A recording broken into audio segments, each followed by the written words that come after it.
So the topic of today is the fundamentals of leg entanglements, more or less, right? So there's a couple of ways we could go about it. We could start with submissions, which is a good thing. You get a good overview about the submissional game, what locks you have, what you can do with them. It's not a bad idea. Now, the second one would be to work with different entanglements, which is also a good idea because you get familiarized with how to entangle the legs, what entanglements we have, what we can do with them, how to combine them. It's also a good idea. But I think the best way to start learning entanglements is using the most fundamental entanglement we have, in this case, Irimiyashi, to explain the whole system and to acquire the skills within the system that we actually need to be proficient with it and be able to actually pull things off. So today we're not gonna just blindly do techniques. We wanna acquire real skill and we're gonna do lots of constraint-based training today. What that means is I'll give you certain tasks and you need to organize yourself around them and try to figure things out, right? The more advanced you are, the more you can explore. Just be aware that depending on your training partner, he's not there yet, and that could mean that you give him some leeway in some instances so he can actually acquire the skills needed. If the skill gap is too big, that can be an issue. The other way around is true as well, right? If you're way better than your partner, then it might be a good idea to put more constraints in so you can actually still acquire skills that are needed, even if your training partner is not there yet, okay? So the question is, why should you even invest time into leg entanglements? Why is it necessary, right? And for a long time, there was a no-gi-gi debate. And I think this should be settled by now because the highest level, you will see really small men and women pull off straight footlocks in an IBJJF gi competition at the highest level at the world. So Mikey Musume, Chibiya, Miskita, they're all pulling off straight ankle locks out of entanglements. And in the gi, you see entanglements pretty much every day just as a positional means, right? So people don't just use it to actually attack the feet, but get positional advantages off of it. So it's not a matter of gi or no gi anymore. It's important regardless. Doesn't matter what rule set you fight under, right? There's certain things that change rule set wise, which has influence on the way you play, but you know, at the end of the day, it's very closely related, and you'd do good if you invest in that, right? Then the next question is effectiveness versus availability. So that's with every technique we do. Are leg entanglements effective? You know, can we win matches with leg entanglements? Can we submit people? Can we better our positions? And the answer is yes. By now, I think everyone is pretty clear on how effective leg entanglements can be, right? Now, the second question is availability. If you have something that is really effective, how available is it to you? Is it everywhere, or can you just do it in a couple of instances? So if you have the most effective technique in the world, but you can never get there, it doesn't serve you anything, right? And in the case of leg entanglements, they're very available, pretty much everywhere. You can do them on top, you can do them on bottom, you can do them in standing exchanges. You can use them to pass the guard, you can use them to sweep, you can use them to take down, to defend takedowns. You can pretty much use them for almost everything. That's one of the reasons why they are so important, right? They're readily available almost everywhere, and they're very effective. So you will do yourself a disservice if you don't invest in them. Even if it's not your favorite topic, and even if you don't plan on getting good at them, which is not a good mindset if you ask me, but let's just leave that aside. You need to be able to hang with people in the leg department. Otherwise, you will have people that otherwise skill set wise are way worse than you, and they still can beat you because that you have that looping hole in your game. So what we do today, as I said before, is lots of constraint-based training, and we want to acquire the skills that are necessary. And we just play with Irimiyashi. Irimiyashi is the position that is most readily available. It's not the most effective by any stretch of the imagination, but we can explain all the important skill sets with that one position. So you can actually just add the different entanglements yourself and still work with the same principles, and you will need the same skill sets, just in another way. So you can pretty much explain the whole system to yourself if you can manage to do the things we're going to do today. And that's the goal of the class. The good thing is there's open mat after. So especially for the advanced people, like in the context of leg entanglements, you might just grab me after and we'll go over additional things, because it will be quite fundamental. But because we are going over lots of constraint-based training, you actually work, it's still fun, even if you're really competent in leg entanglements already, because you fight things out, right?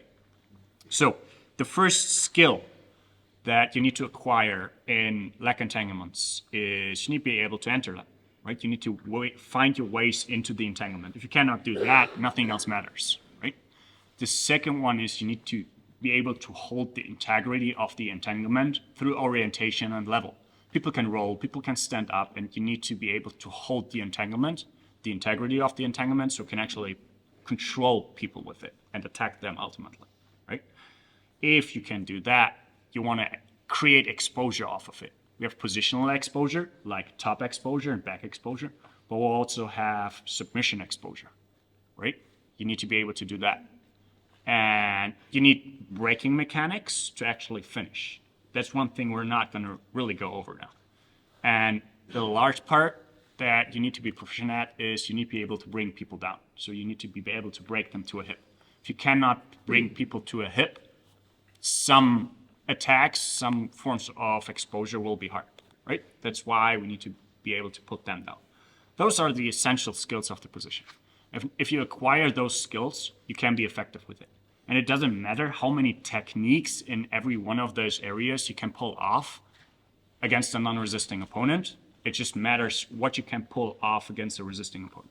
That's the thing that we want to do. That's why we don't mess around a lot with technical applications. We'll just do a lot, okay? So when we do constraint-based training, the most important thing for you to get at the beginning is abide by the rules. Stick to the rules. And if your partner is not doing it, call them out on it. Because if you don't participate in the game by sticking by the rules, you cannot play it. Okay, so always remind yourself and your partner that you should be abiding by the rules. Unless you're really competent, then you can flare out a little, but try to keep it as minimal as possible. And if you're not really sure you're there, that you're probably not there then. Okay, so we start in irimiyashi. So the first skill set we need is pummeling into position, right? The skill we'll acquire later. We start in position. So we bring both our feet to the inside, stretch one leg, scoot in, bring it onto the hip, close the knee onto the inside of the ankle, and hook the far side. This is the fundamental position we're going to start, right? The arm gets a shotgun grip. You don't get an overwrap, okay? It's just a shotgun grip, because I don't want you to control with the arms too much. I want you to control with the entanglement itself. So we're practicing the second skill. We're practicing the integrity of the entanglement. So from here, we need to be able to get hip-to-hip connection. The further we are hip-to-hip, the better the control is, right? That means that her knee is inside my knee line. If I don't have hip-to-hip connection and I'm here, she's just going to pull out, right? So it doesn't serve me anyway. I need to find inside position. I need to get hip-to-hip contact and build up the integrity of my entanglement. And from there, I get control over the knee and the angle. So for me, it doesn't matter how my partner moves now. As long as I keep everything tight and keep the connection I have, I should be able to control her properly, as long as I keep the same angles. Does that make sense for you guys? So this is the starting position. Now, the first game we play is just a connectional. So I don't want to hold too tight with my arms, so I do the majority of the work with my legs. And if my partner scoots back, I should be able to just hold it, do it. It's going to be really easy. We should not lose contact. The second thing she's allowed to do is rotate any given way. So she can rotate to the right, she can rotate to the left. It doesn't matter, right? And I need to be able to follow. If I can't, I lose the integrity of my entanglement. So if Laura starts to move some way or another, I need to be able to follow her through with it, right? It doesn't matter where she moves. Just move around.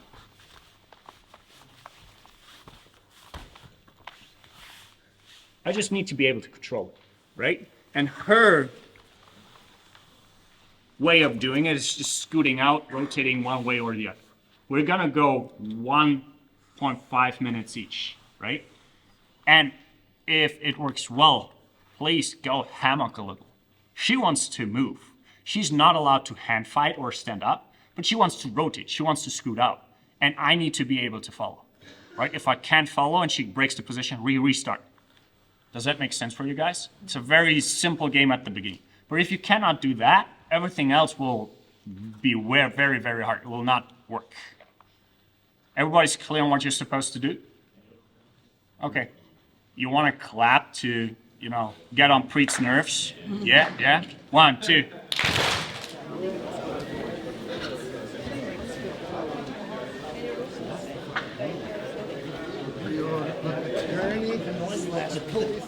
Any questions that emerge?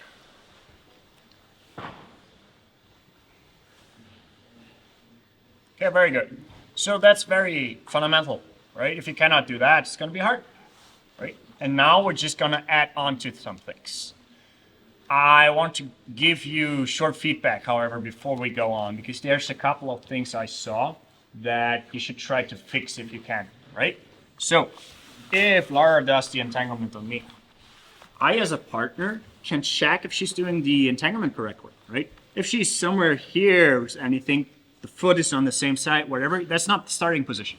I check her starting position, right? She checks herself, but I check her as well. So she needs to have connection of the knee and the ankle, and then it's super, super easy to hook the knee, hook the hip on the far side, sorry. She always has connection here. The foot is not just dangling. And while we move, if that changes, take the time to adjust the position and get proper entanglement again, right?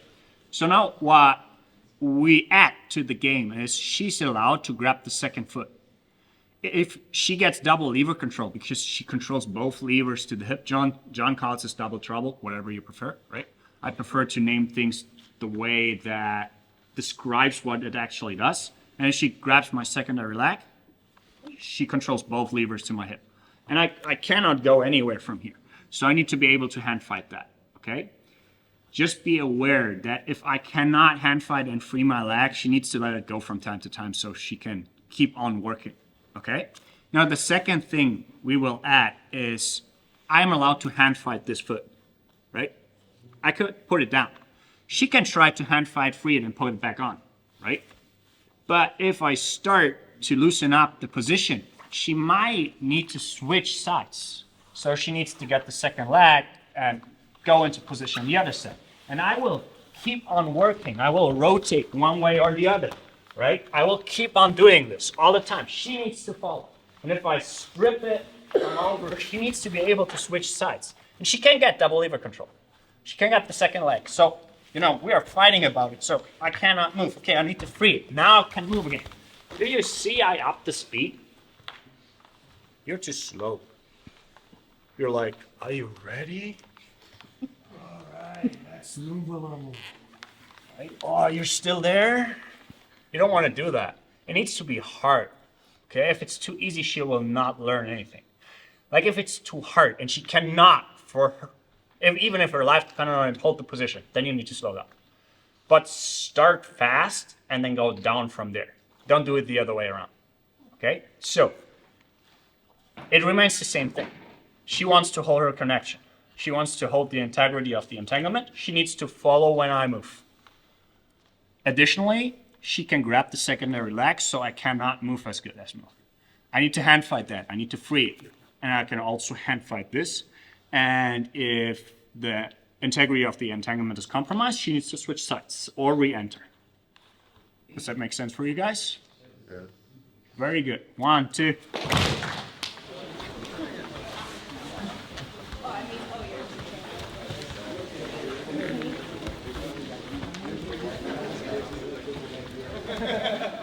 Any questions that emerged? Was just one in terms of the rotation, how to roll over. Okay. Like a smooth way or like a fucked up way. So one rotation is easier than the other one. What that means is if we're in the entanglement, rotating this way is harder because your knee is in the way, right? So you need to be able to actively move with her. It's not like she's moving and she just pulls me with her. I need to actively move in order to hold the position. The other side is a little easier. You can just put pressure into the position, hold the regulated tension, and you will move more or less with her. But on this side, you need to assist in moving. And one important thing, and that happens often to beginners, don't roll over your face, okay? It's not good for your face. Don't do it. And it's not good for your neck either, right? If you put your head on the floor funnily and she rolls in the wrong direction for you, you can tweak your neck. So it's always shoulder, forehead, shoulder, right? So your actual face never touches the floor. You can hold the integrity way better, right? Because what people do is they roll over their faces and then they see, oh, that's not really comfortable. Now they stretch away and they lose the integrity of the position. You cannot extend, right? So if we move here and I see, ooh, this happens and I start doing this, like everything goes to shit, right? So you need to be able to contract, hold the position properly, right? And you need to actively move with your partner. Very good. So we said chronically, the first essential skill is getting into position, right? If you cannot do that, it's going to be hard. We started with the second point, integrity, right? So we acquired some skills in holding the integrity of the entanglement. Because if I can enter, but the entanglement shit doesn't serve you well as well, right? So we need to be able to hold the position. And now it's time that we start entering the position. So what we do is we just sit in front of each other and both of us get an inside hook, right? Now, both of us can grab both feet. And now it's go time. She wants to pummel into inside space and I want to do the same.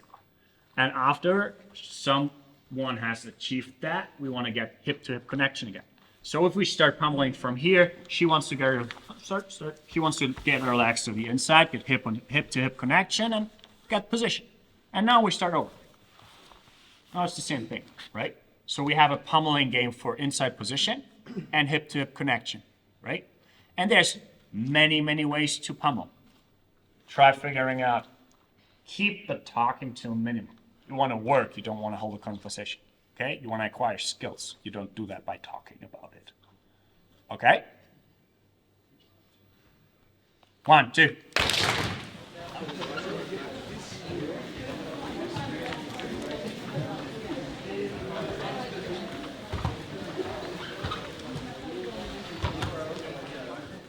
Any questions, guys? Yes.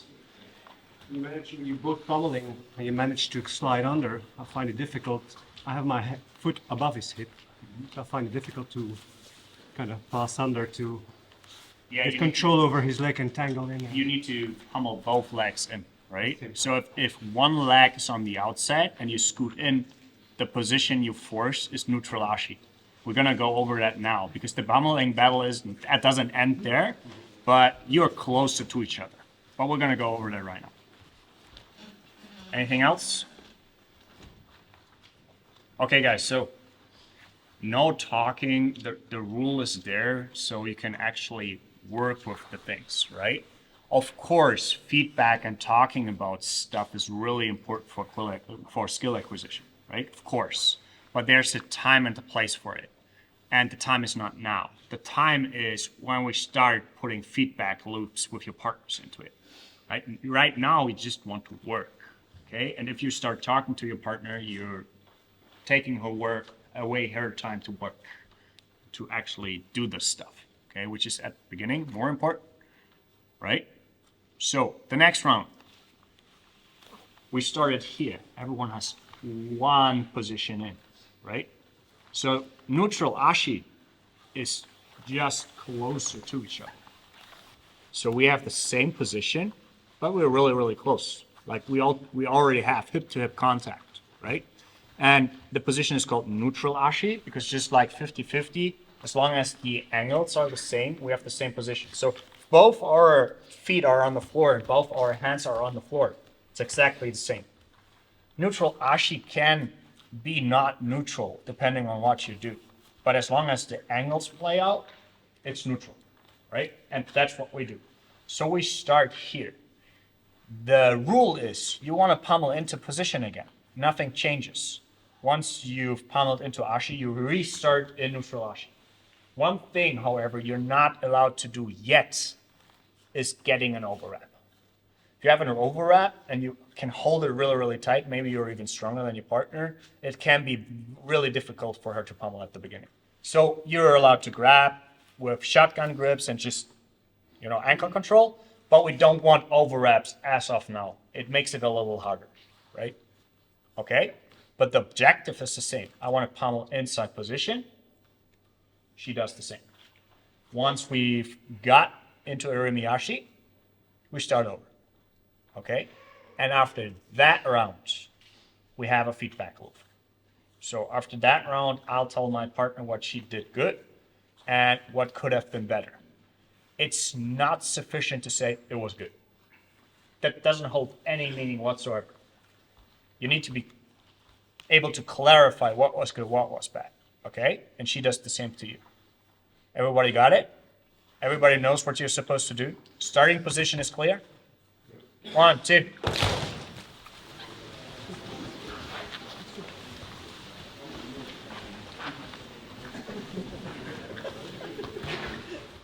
Any questions, guys? Do you have any tips on the pummel? Like on how it feels like that's the hard bit is trying to get that second leg inside, and any techniques or tips on that? Yeah, so there's a lot of ways you can do it, right? One thing that is important if submissions come into play is which side you're going to, right? So when we start here, we have neutral ashi. If I fall to this side to get this one out, I'm exposing my heel, I expose toe holes and stuff like that. So I generally speaking, I don't want to do that, right? So when I fall to the other side, I can pummel the foot on top and start extracting, bringing it back in, right? There's some specific ways to do it, but as soon as we play everything together, you will see which pros and cons each way of pummeling has because you're exposing yourself or not. But yes, there's specific pummels you can do. And if you want to go over some specifics later, just grab me during open mat and I'll gladly show everything. Anything else? Is it a good strategy to try and hold both ankles to mobilize the legs of the person? Or is that not worth it? Yeah, double lever control is always a good idea, right? If you can get control over both legs, controlling will be easier, pummeling will be easier, right? Once you start going for finish, most of the time you need both hands, right? That's the downside to it. But if you can get double lever control, it's always preferable. Anything else? Okay, very good. So now we pummeled into position, once from a neutral double seated guard pummeling, and once from neutral ashi when we're a little closer. We already have hip-to-hip contact. Then we went over the integrity of ashi, the orientations before that, right?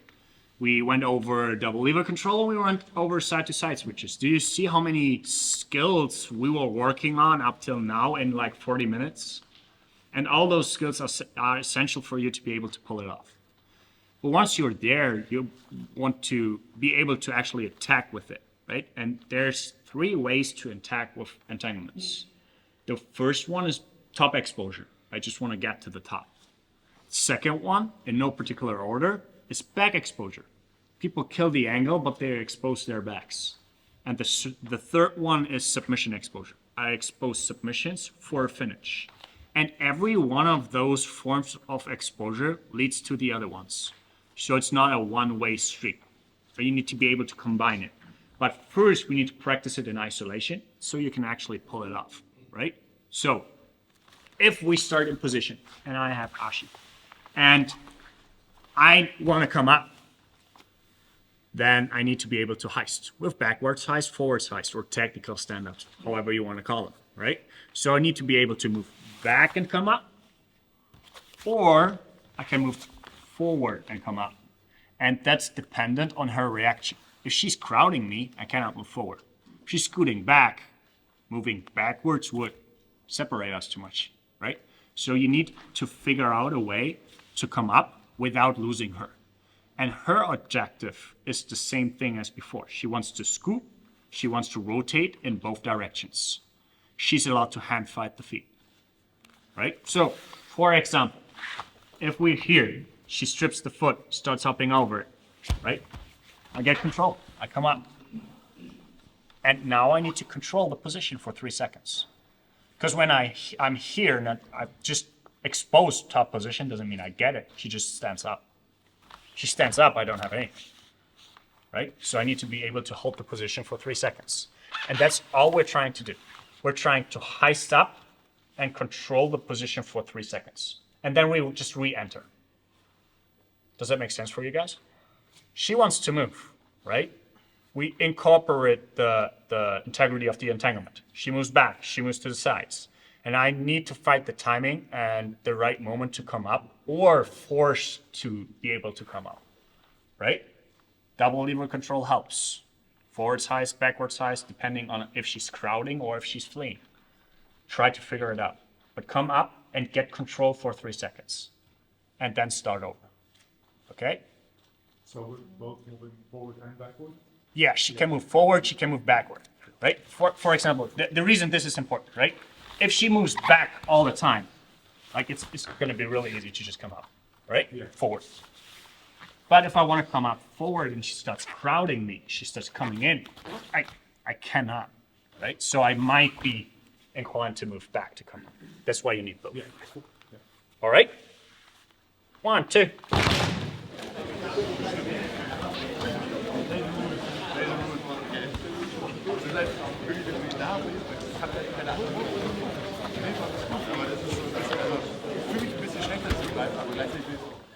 All right, so you're getting some false positives. I'll show you why, okay?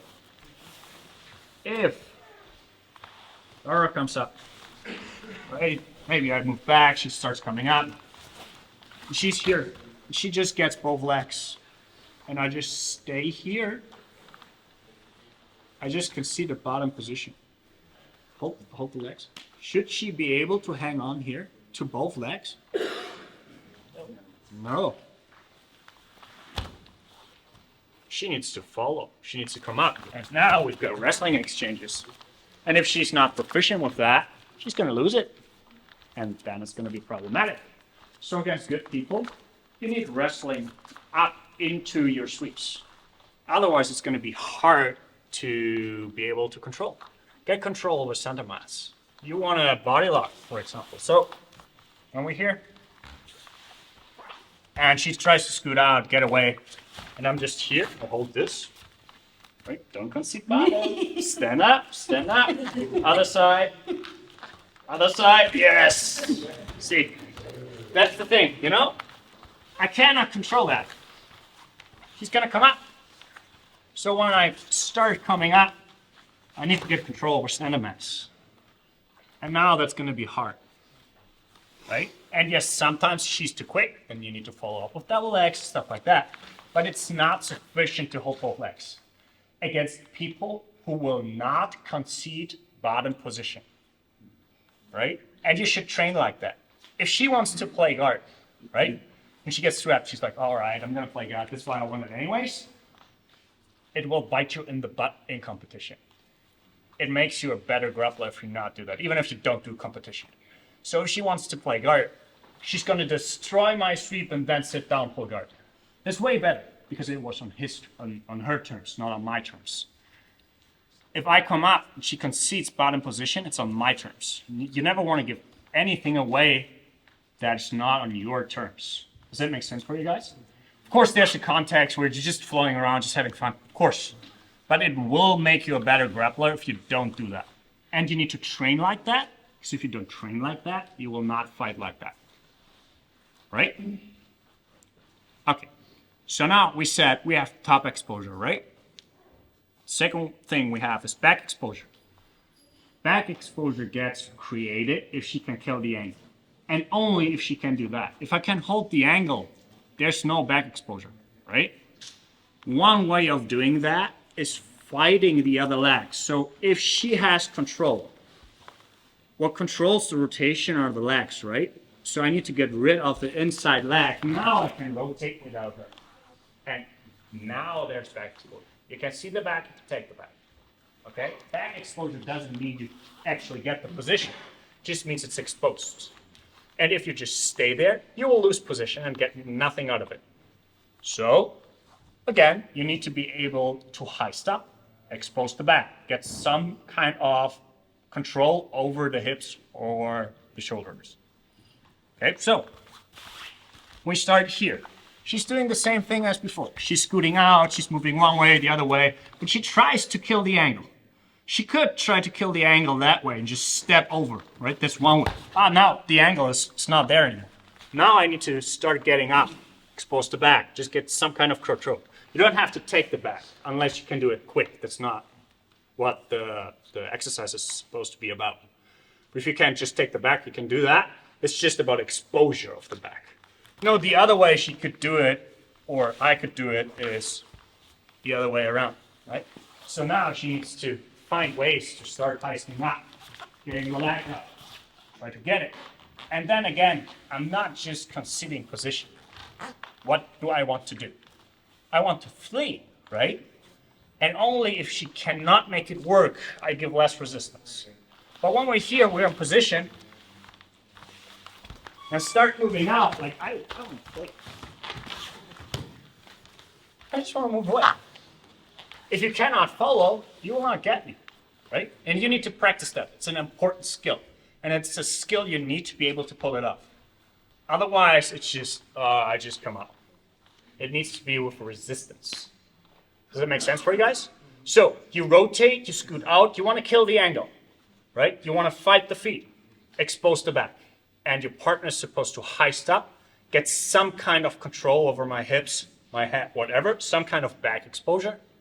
And from there, you start over. Am I clear to everybody? Yeah. 1, 2.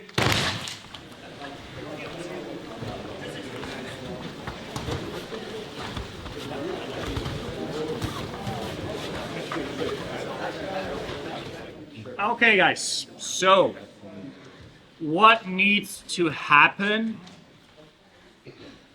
so we're able to play back exposure game? What needs to happen? Scrambles. Scrambles, but in what way? Yes. This is really important because as a partner, if you don't do that, back exposure will not be created. It will always be top exposure, okay? I didn't hear the answer. Sorry. Yeah. So the question was, what needs to happen so Laura can play the game? What do I need to do for it to be able to happen? And the answer was, we have to turn away. If we don't turn away, no back exposure will be created, right? So if you just doing this and you always be frontal with your partner, no back exposure is created. It's always just top exposure. So you need to turn your back some way or the other. Otherwise, there's no back exposure. And it's important that you do that. Otherwise, your partner cannot work to climb up and create back exposure off of those reactions, right? Later, when we play everything together, it will make more sense, right? But now we need those specific reactions so we can play the game. And this is important. So try to abide by those rules, right? We're going to rehearse that later. We're not going to go over it yet again, but that's something I saw in some of the exchanges, right? So in order for her to be able to create back exposure, I need to turn away. Otherwise, it's not going to happen, okay? So now the last thing, we had top exposure, we have back exposure. Now we have a submission exposure. There is quite a few ways to submit your partner with leg entanglements. So we focus on the one that is most used at the highest level, that most people are scared about and don't want to try. Still I don't understand why, because you know, if you do it properly and you are good training partners to each other, nothing will happen, right? So we will go over how to create heel exposure, so you can actually heel hook. We don't go over breaking mechanics, but we want to catch the heel, right? And the way to do that in case of straight ashi is bringing the knee to the inside of hip and foot line. Now the hip is internally rotated, that points the knee in and the heel out. If she can point the knee to the outside, her heel is hidden. Okay? This is important. So when we're here, she is allowed to move and do whatever. She's not allowed to hand fight. Okay? We cut that out. But she wants to move back, she wants to move around. I need to hold the position. I can hold double lever control, and I want to get that heel. If I get it, I can hold it for 3 seconds. We just restart, right? So when you start playing here, I might, just try to get control over the leg, keep it there, bring my leg not to the inside. You don't want that. Tiny, tiny legs. You don't want inside or outside entanglements. We want to keep the entanglement, right? So we want to get this going. Bring the knee to the inside of the hip and foot line. And now, 1, 2, 3, that's it. We start over. 1, 2, 3, that's it. Start over. And she tries to hide it. So, it's hard. I need to fight for it. So now, don't forget, what did we do? We also switched sides, right? So now, this is the position we want to have. So this side is going to be easier to create exposure of. So you need to use everything we did before, so it's easier. So don't get me wrong, out of that position, with the things you're allowed to do, it's not super easy to play around with. Because there's some other positions and skills that are way better for doing that than just irimi-ashi. But because we've been playing with irimi-ashi the whole time, we're going to start there. So again, she starts with full resistance. If I can't make it work, she needs to down the resistance a little, so I can actually get the heel from time to time. Okay, but don't forget, control it for 3 seconds. If someone loses it within 3 seconds, it doesn't count. Yeah. Find ways to bring the knee to the inside of the hip and foot line. This exposes the foot, right? One way of doing that is just pointing your knees up. It's not a reap yet, right? Reaping is coming over the center line. You're allowed to do that as long as you don't put your feet to the inside. You want to stay here. Now, it's easy, right? If you cannot make that happen, it's going to be hard, right? I cannot get it. But I may be able to get it on the other side by switching sides. Now it's here. So you need to use everything we did so it's actually obtainable for you. Okay, and she moves, she creates angles. And during those angles, it will be easier, again, to hold it. If she's just sitting there and doing nothing and just hiding it, it's going to be more difficult. But people move. Okay, so try to move. Scoot out. Rotate one way, rotate the other way. See what happens. So you actually do the play in a way that makes your partner hold the integrity of the position.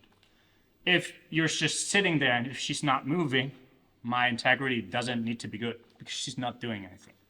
But if she's moving around, I need to hold the integrity, and off of that integrity, I need to find ways to actually catch the heel. And I've exposed the submission. Again, just like back and top exposure, exposure doesn't mean you actually get the finish. But if you can't get exposure, you will never get the finish. So you need to be able to expose the submission, the heel in that case. Okay, play along with it. If your partner cannot make it work, you can work for them a little more, right? But start with more resistance and go down, not the other way around. Does it make sense for everybody? Yes. 1, 2.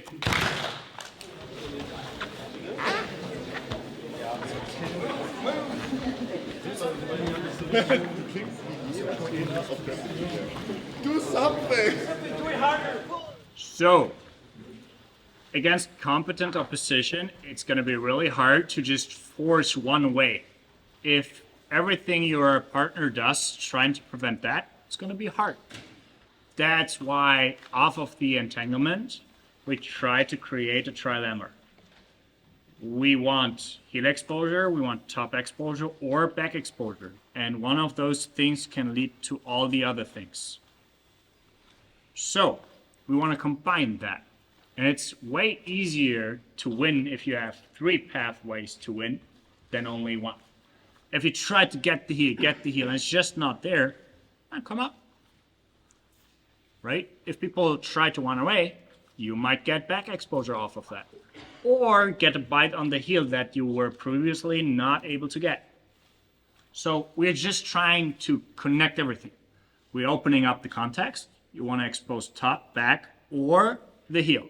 And your partner needs to move accordingly. You want to have a little bit of everything. So if during that whole round, back exposure, for example, never occurred, that's not good. You want to do a little bit of everything, right? And rather than just doing one thing all over, try to do as many things as possible in as many variations as possible. Does that make sense for you? So now we're here. I try to get the heel. She's hiding it. I cannot get it. All right, I'm going to come out. Now, what can she do from here? She could try to either turn the other way, for example, which creates what? Come on. Which creates back exposure, right? So we went to 3 exchanges because she didn't want to concede. She didn't want to get me the heel. Okay, I came out. But she didn't want to give me top position, so she tried to move away, which led to back exposure. And you have combinations in an infinite amount of ways. And you want to play around with it as much as possible. But it's important that your partner uses their brains to actually do these things. If you concede too quickly, it's going to be too easy. Try to connect everything, right? You don't want to give him anything. You don't want to give him the heel, you don't want to give him the top, and you don't want to give him the back. But one leads to the other. Try to combine it, okay? After that round, you give each other feedback again. Once you're done with feedback, start playing the same game again, just one and one. I'll do it once, my partner does it once. So I can actually see when you're finished and you still keep working, okay?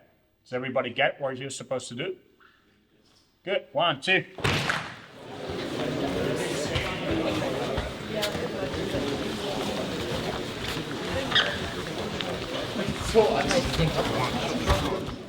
Any questions they came up? Yeah. Is there a possibility? So I'm attacker. I'm going for a heel. The other person successfully blocks the heel and starts giving back exposure. So I eventually am like, no, the heel's a lost cause, and I start chasing the back. Should that person then change directions again the second they realize the heel's given up? Okay. So, depending on the level of your partner, he can chain more things and give you less. So you actually have to jump off of one thing to the other. And the more you can chain those things, the more effective you will be able to be. But at the beginning, going 1, 2 is already a good thing. But what we don't want is just one. We don't want to just create heel exposure. We don't want to just create top exposure. We don't just want to create back exposure. We want to bounce off of all those things. And the more you can connect that, the better it will be. One action, my partner just putting his feet to the ground. Yes. That would help. Has someone an answer? Stand up. Right? If someone just puts his feet to the floor, they cannot move. They cannot get up. Right? Especially if they're planting the hands to even further put weight on their feet. They're just setting themselves into position. And yes, there are things you can do to still get heel exposure and everything, right? But the easiest thing would just trying to heist and go back up. And if people want to not to happen, they need to react. And then the game opens again.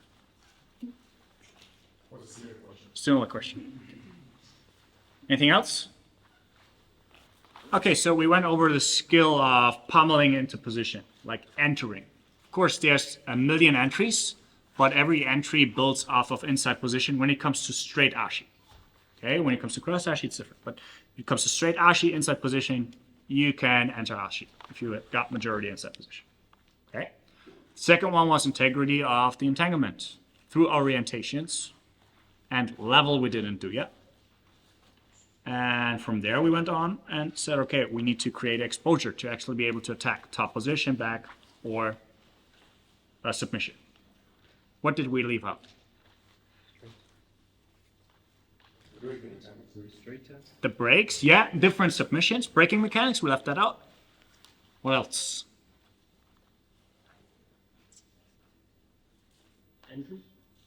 We did a little pummeling to the inside, entering. Yes, there's more work to do on that, but we got over the most important concept. The levels, and what do the levels lead to? Can you get top exposure if someone's standing and you have ashi? Yeah, I need to break the hip down, right? So if I have my partner here, and she starts standing up by heisting the other way, bringing weight on the foot. She comes up. I cannot just simply get on top. I cannot simply get exposure. Don't get me wrong. There's certain ways you can attack the back off of that position. You can attack the heel off of that position. There's certain things you can do, but it's harder, right? I immobilize herself way better if I put her butt to the floor. And if she's standing, she has way more means to pass and destroy the position than on her butt. She's more mobile. She can put weight onto me. If I lose the position, she's over me. If I lose the position and she's on her butt, yeah, a scramble may occur and we lose position, but it's neutral then. If I lose it here, it's going to be bad, right? So I'd rather have her on a butt than standing. So I need to be able to find ways to either put her hip or her hands to the floor, right? And what my partner does is she doesn't hand fight.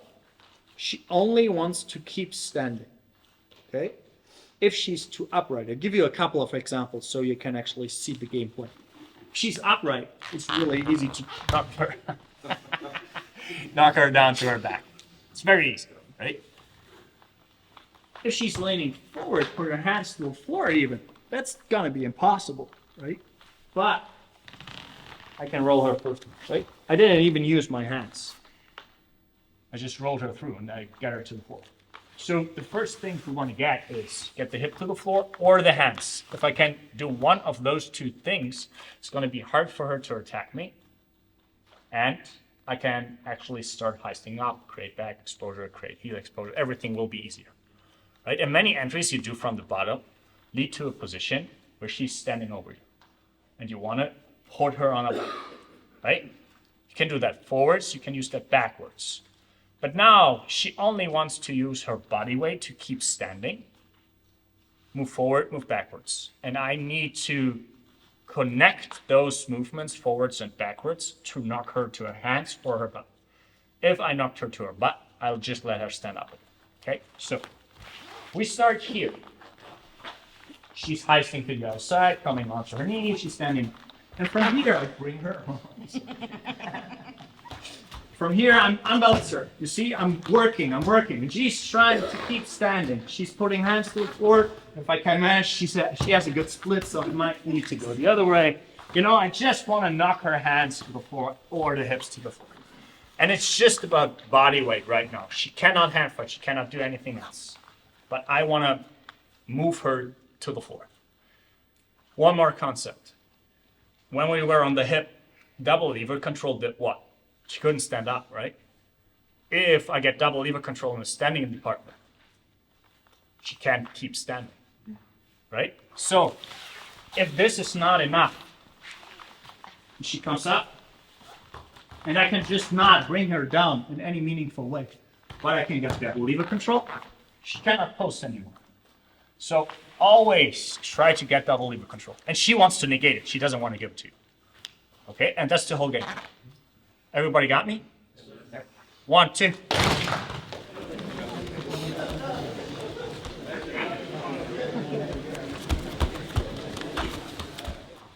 All right. So, top person, as long as bottom person did a relatively good job, should have lost a lot of times.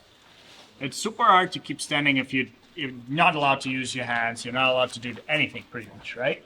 But that's the first thing. Like if you cannot break someone down who's not using his hands at all, besides posting on the floor, it's gonna be rough. Okay, because when people start hand fighting, they're starting to pass you, they're starting to get you. And that's pretty much what we do now. So, bottom person wants to break the hip down and get either top, back, or heel exposure. Okay, that's what we want to do, right? So if you get heel exposure, try to still break people to the floor. It's way easier to finish. Finishing a heel hook against someone who's standing is not easy. Okay, so bring them to the floor, even if you get heel exposure. Try to break them down. So top and back exposure are way more important. Top person is allowed to hand fight, flee, or pass, right? So starting position is standing up after the first unbalance. But now, check your part. Is she doing everything correctly? Starting point is not here. I have the advantage. Because normally when she's entering the position, she's gonna unbalance me right away. If we start here, yeah, I pick everything apart, but I flee, I've won, right? It changes after the first unbalance. So she unbalances whenever she wants to, and then it starts. So now I need to find ways to do that. So start after the first off balance, not in position statically.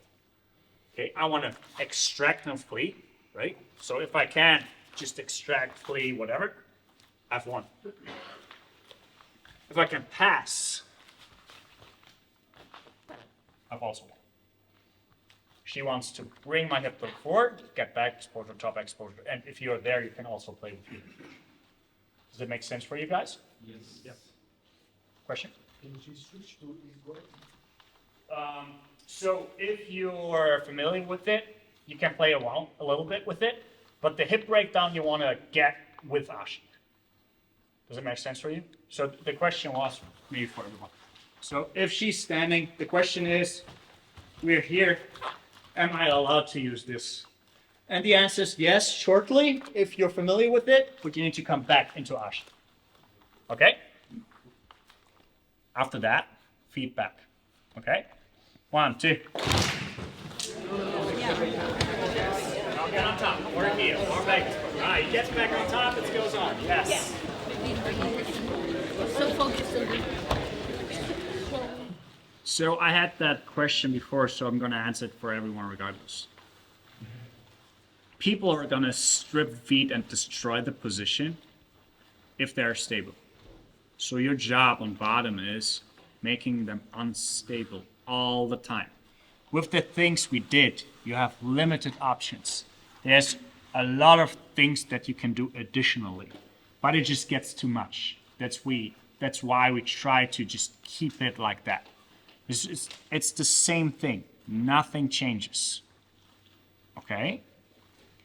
So try to unbalance people as much as possible, and those unbalances lead to back exposure, heel exposure, and top exposure, or the hip breakdown itself. Does that make sense for you? So you don't want to let them have a stable platform that they can work off of. Try to unbalance as much as possible. And the odds that you will get countered against someone who's unstable are very low. Don't get me wrong, there's still things you can do, but it gets harder and harder and harder. And now you can just use additional skills and put it on top of it, and it makes everything easier for you. Now we're gonna do the last round, okay? We're gonna open up the context even more. We're gonna start with the pummeling battle. We have both feet. So now, both of us want to pummel into position. Once I am in position, she can do everything. She can strip feet, she can stand up, she can try to flee, she can do whatever she wants to get away. And I need to create top, back, or heel exposure, okay? If you get heel exposure for 3 seconds, use that to lead to something else. Either let go or try to let it lead to other forms of exposure. Do you get me? So let's say I've won the battle, I get position. Now she wants to move everywhere. She wants to stand up. She wants to not give me anything. Okay, so we play the whole game. We have the entry, we have the integrity with the level and the orientations. We have hip breakdowns, we have creating exposure, top exposure, back exposure, heel exposure. And the last one would just be braking mechanics. We didn't go over that, it's too much. But if you can get a heel and hold it for 30 seconds, you can break it if you know how it works. Okay, so it's not the issue anymore once you've got it, for most people, right? Is everybody clear on the rules? Very good. So last game, try to make use of it, try to work your skills, okay? 1, 2.